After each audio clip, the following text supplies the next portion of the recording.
Hey guys, so a little disclaimer before this video starts. If the camera positions seem a little off or the lighting seems different in every video, there's a really good reason for that. It has taken me 2 days and probably 5 attempts at least to get this video done for you. Something or someone did not want me to finish this video. Unfortunately for them, it's done and you're watching it now. But it was quite the feat. I had my camera batteries drain more than once. My camera kept turning off. My lights kept going off. My audio recording has frozen on my computer screen. And so I am missing a good chunk of audio that I had to then remember what I said and re-record because of that. And just a lot of weird occurrences. Now, I'm not making this up at all. I actually took a screenshot of the file that has now frozen on my computer that will not save. It will not close out. It wasn't even recording even though I had hit record. I have the full camera footage. So at the end of the video, I'll just pop in the little footage of me kind of getting really mad at my camera, I guess. And I'll show the little screenshot of everything. But in the meantime, I hope you guys enjoy it. Hello everybody, welcome back to my channel. Welcome if you are new here. My name is Amber and today I am going to be talking about the top 5 most haunted places in Dawson City. Now, not only does this share a little bit of a special place for me because I lived there for 2 summers, it's also just a special place in general due to its historical significance. Now, for those of you who don't know about Dawson City, it's where the Great Klondike Gold Rush happened, and it's become a very popular spot for a lot of tourism. Not only because of the high impact of German tourism that we get there, but also because Discovery Channel's Gold Rush is also filmed there. So we get a lot of people coming who are fans of the show that come up and want to see where this all takes place. Now, Dawson City has been a hub of a lot of energy, and I mean that in the nicest way possible. It's even today goes from a population of about 5,000 in the summer to about 2,500 in the winter, because most of our population fluctuates that way. A lot of the income in Dawson City is mining, which is only seasonal. It's also tourism, which is mostly seasonal. And unless you're a government worker, you basically work your butt off from May to September, and then you take off for the rest of the winter, go somewhere warm, and then you come back and do it all over again. It was actually named for a geologist who had mapped out the area in 1887 by the name of George M. Dawson. And it was actually the capital of the Yukon from 1898 until 1952. Now, way back in 1896, there was a First Nations camp that turned into a thriving city due to the Klondike Gold Rush. Now, it went from a very small population to 40,000 people by 1898. And in 1899, the gold rush had finally subsided. The population plummeted down to 8,000 people, and it then kind of went through a whole bunch of changes throughout that time. It officially got incorporated as a city in 1902, and then it actually went down to a population of about 5,000. And the first Anglican church was built in the same year, which is also a historic site there. It went through a lot of economic booms and busts. It actually went through a great turmoil when World War II started and the Alaska Highway was built. A lot of the population left because they were drafted and went off to fight in the war. But kind of during its biggest boom part of the time period, when a lot of things were being built and things were coming into play and businesses were starting up and that sort of thing, all of these buildings that I'm going to talk about were active. So the first place that I'm going to talk about is Lowe's Mortuary. Now, Lowe's Mortuary was actually constructed in 1898, and it served as two things. At one point, it was a blacksmith shop, and then it also served as the mortuary later on. It was right in the center of downtown. And back then, because Dawson City is built on permafrost, so all of the ground underneath it is completely frozen, it was really hard to bury bodies, so especially in the winter. So what would happen is they would actually take all of the bodies, embalm them and do what they needed to do, and then they would be wrapped up with a name tag on them, and they would be put in the back of the mortuary on top of the permafrost until the summer when they could dig holes and actually put them in the cemetery properly. So if you think about all of those factors, it's a little creepy that just piles of bodies were there. This building is not one that you can actually get into as of right now. Parks Canada does like these days where you can get into every Parks Canada building and they do little tours for you. So I had the chance to go in when I was living up there, and I did the tour there, and we went in. I was with one of my coworkers at the time, and we walked into the building, and I got through the main office part of the building and started walking towards the back where they still had their embalming tables and the area where they would put the bodies. And I actually had to stop and tell him that I was leaving the tour and I had to go outside. The energy hit me like a brick wall. After he came back out, he proceeded to tell me that he could hear people talking when there was nobody talking in the group. We were with a very small group of people, and our tour guide, he said that he kept feeling like there were other people in the room, that people were brushing past him, and that there was just a lot of commotion. I think it was something that I had picked up on right away when I walked in, which is why I didn't feel like sticking around. Now, I actually still cannot walk past this building on the same side of the road. So whenever I go back to Dawson City, I actually have to cross the street or make sure I'm on the opposite side of the road of where this building is, because it affects me so much with how much energy is in that building. The second place that I want to talk about is the post office. Now, not the current post office that Dawson City has, but their old post office. It was constructed in 1900, and this building is gorgeous. Again, it's one of those buildings that you can't go into without a tour, and I was lucky enough on the same tour that I was doing to go into this post office, and we got to go upstairs into the clock tower. So when you walk in, it's got its big wooden desk, it's got all of the mailboxes, and they've got like old letters and stuff, newspapers that had just been left there when the post office closed down. And you can actually go up and around the back and up a set of stairs into the attic. And in the attic, it's not completely finished, so you have very little space to walk on. There's like a tiny board pathway to go to the area that is finished and safe that for you to stand on. And we were standing in the clock tower talking, and it was myself and my coworker and our tour guide, and we all stopped dead because we could hear somebody coming up the stairs. We waited and nobody ended up coming up the stairs.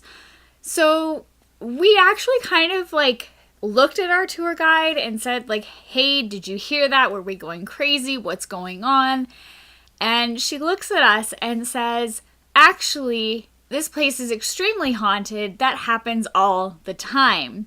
On top of they've had mail being moved between mailboxes, They've had random things that they've left being moved as if they were being put back to where they should be. And it's just a very common thing to hear and see things moving in the post office itself. So that was kind of our little encounter in the post office. We then actually went back downstairs. And as we were going downstairs, we actually heard an extra set of footsteps coming down the stairs with us. So all three of us got to the bottom of the stairs, and there was still another set of feet coming down the stairs after us, which was really cool, but really weird at the same time. It didn't seem mean or angry or anything like that. It just seemed like it was a spirit going about its day and not paying any mind to us at all. So moving on, the next and third place I'm going to talk about is the Commissioner's Residence. Now, the Commissioner's Residence was originally built in 1901-ish, and it's this gorgeous, gorgeous building where they actually hold a commissioner's ball every single year, and it's a chance for everybody to dress up in period clothing, go have tea and cakes, and just, it's a gorgeous event. I've never actually been myself, but I've seen pictures and have had friends go, and I love it. It's gorgeous. I think it's a beautiful thing to do. Now, it was originally built, and it actually served as the Commissioner's Residence for quite a while. And George and Martha Black actually lived in the building as the commissioners for quite some time. After it was the Commissioner's Residence, however, it then also was used by St. Anne's Nunnery, and they also ran the hospital at the time, and they actually used it as a senior care facility. So the rest of it downstairs and the bedrooms were used as a seniors center, basically, and then upstairs in the attic was where the nuns were, and where their convent of sorts was. So all of their beds were up there, and they had all their cots. Now, during the summer, the Commissioner's Residence itself is open, and it's actually done up in 1916 furniture and design. And it's open during the summer, but the only place you can't go is upstairs in the nuns part where all of the beds are and everything. Again, we were on this tour going through all of these buildings. We got to go up there, and it was one of those things where they actually told us on the tour that they very frequently heard people walking around upstairs, always heard voices, heard a lot of Christian music. They heard a lot of just very specific things. And when you think about the fact that it was treated as a senior's home, the sisters lived there, it kind of makes sense because people did die in that house after it was a commissioner's residence. So it just kind of tied into everything. We went on and went upstairs, and as we walked upstairs, we actually heard the voices of a couple of people talking, which actually threw all of us off. And it was interesting to hear that story come from our tour guide and then also actually happen to us. It was actually very peaceful up there. It didn't feel too heavy or anything like that. But there was definitely a lot of unexplained noises, especially once we continued around the rest of the house. And you could hear, knowing that there was nobody else upstairs, you could still hear things walking around, noises of like the cots being moved.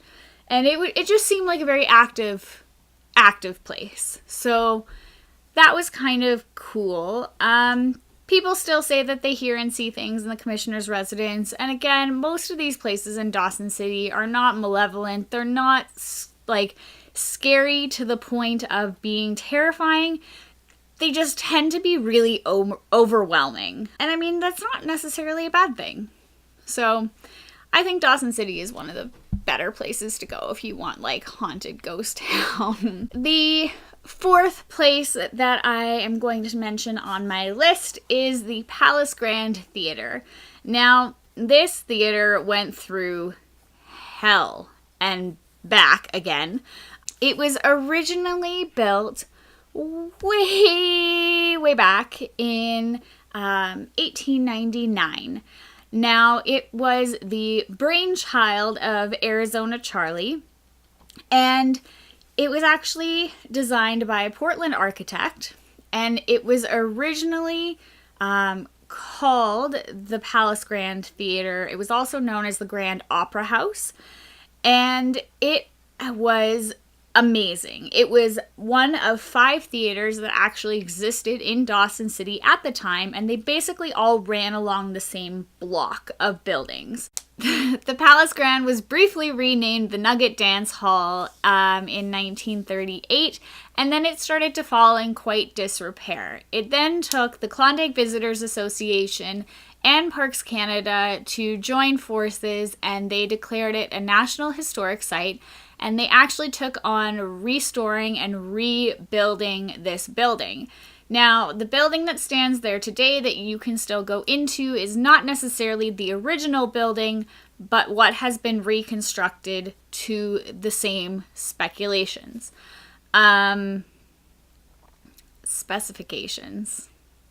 That's the word I'm looking for. To the same specifications. Now, I have actually a great love for this building. One of my favorite places in Dawson City is the Palace Grand.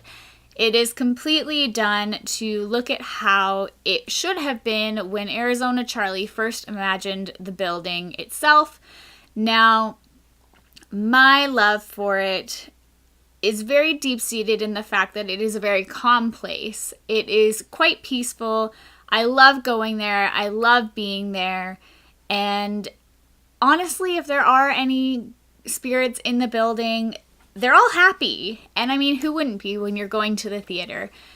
One of the most well-known spirits that staff members as well as public have seen is the ghost of Klondike Kate. Now, on the top floor of this building, they do actually have all of the dressing rooms done up to look as they would.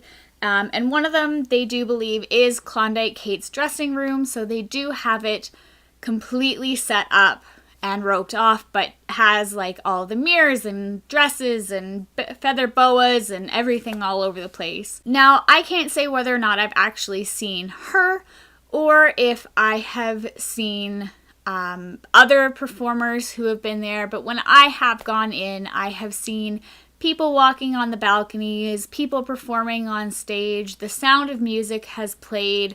I've heard voices when there hasn't really been anybody else in there that I wasn't able to see at the time, and just lots of other small occurrences. So it's one of my favorite places to go. I do highly recommend it if you're ever in Dawson City. They do have a Greatest Klondiker contest that they run every summer. And it's basically where they give you like a few people to choose from, and they put all the facts out there about why they should be the greatest person that you vote for in the Klondike. And it's just a lot of fun. I actually have a lot of respect for the Parks Canada performers. They do a lot every summer in terms of making Dawson City one of the funnest experiences for the tourists that come through every single year. The final place that I am going to talk about, I have some very personal connections to. Like I mentioned earlier in the video, I lived in Dawson City for 2 summers. I worked for a gold mine there, and I actually had the chance to run tours out of Dredge number 4. Now, Dredge number 4 was the last known working dredge of the Klondike. It actually ran quite far on to the 1960s, and where it stands today, it is actually also a National Historic Site of Parks Canada's, and it is haunted AF. Totally, utterly creepy. We were kind of warned about it when we first started doing the tours there, and I never really thought much of it until I closed by myself. Now, the dredge, for those of you who don't know, dredges are giant gold digging machines, basically, that floated along in a pond that it continually moved with itself, and it dug up the ground and filtered all of the rock and gravel and then filtered out the gold. And if I was a history channel on YouTube, I would do an actual full video on that, but I am not, therefore I won't. And it basically ended up stopping in this place that it's at now.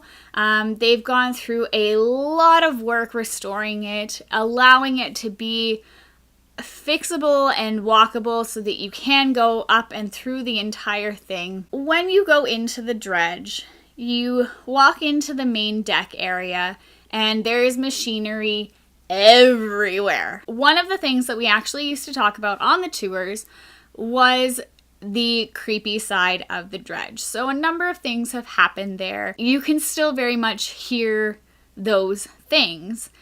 One of those things is that quite a number of people have died on the dredge, whether it's because they have fallen overboard and have been run over and drowned. A couple of people have lost limbs because they were reaching for that nugget and a boulder came down and crushed their hand. I've actually, one of the stories that I vaguely remember, it's been a few years since I've actually told them in any great detail. Somebody actually fell through the outhouse hole and actually got sucked underneath the dredge too at one point. So it's just got a lot of unfortunate accidents. Not anything, nobody was murdered, nobody was, tragically killed by somebody else. It was just a lot of unfortunate circumstances. Now, the pathway that you walk up the dredge, you go up 3 floors, technically 3.5, and you walk up these small, narrow stairways, and you can always hear things going on in the dredge. And if you're there by yourself, or with a very small group of people, you can actually feel the energy. So at any given time, there were quite a few men on board.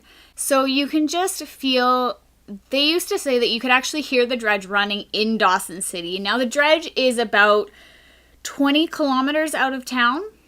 So just imagine being able to hear that machinery grinding and clanking 20 kilometers away. Imagine how loud it would be while you were on it. I have heard that sound.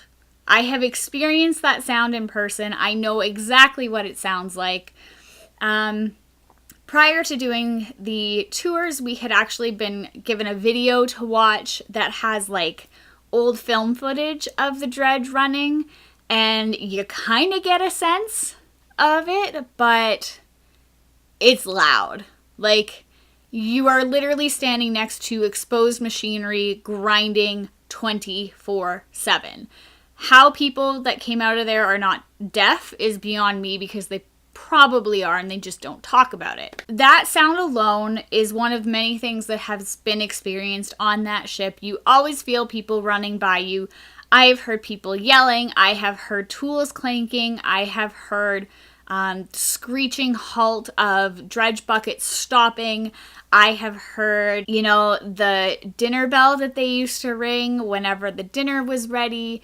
I have heard the sound of dynamite going off. Now, I know that sounds a little weird, but when the dredge used to get stuck in the ice in the dredge ponds, they would actually send one of the guys out over the edge with a rope tied to him and get him to chip away at the ice and put a stick of dynamite in it and then light it up and get back on the dredge and blow the ice up in front of them so that they could continue working. It's crazy. Like, I know it sounds too weird and too unreal because it is something that is so exposed to the elements. There are animals for sure around. There are definitely birds who have made nests in some of the pieces.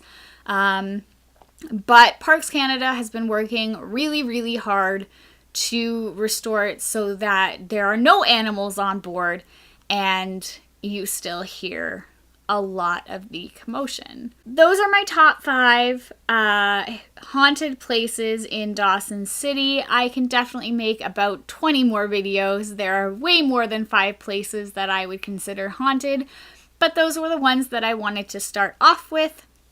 If you have any more places in Dawson City that you would like me to cover, please leave them in the comments below. If you like the video, please give it a thumbs up. It would make me so happy. And if you haven't already, please hit the subscribe button, turn on the notifications because I upload a video every Monday, Wednesday, and Friday for your viewing pleasure.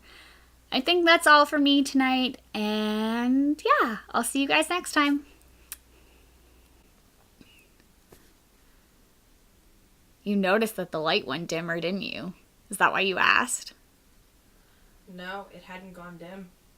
Well, it's slowly fading and I'm watching it get darker. It's really dark. Just switch it out. Fuck you. As it gets brighter again. It doesn't like you. Places to be, and I would love the chance to actually investigate it more and actually be there with the intention of finding out more information of what's haunting that place. Now, the final, excuse me.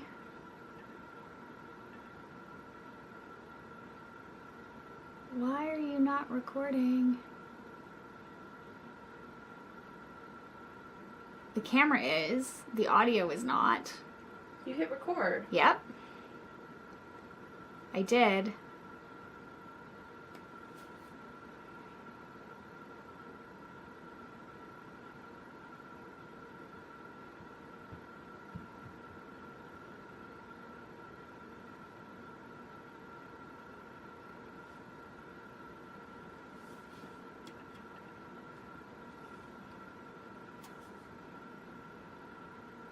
It's frozen.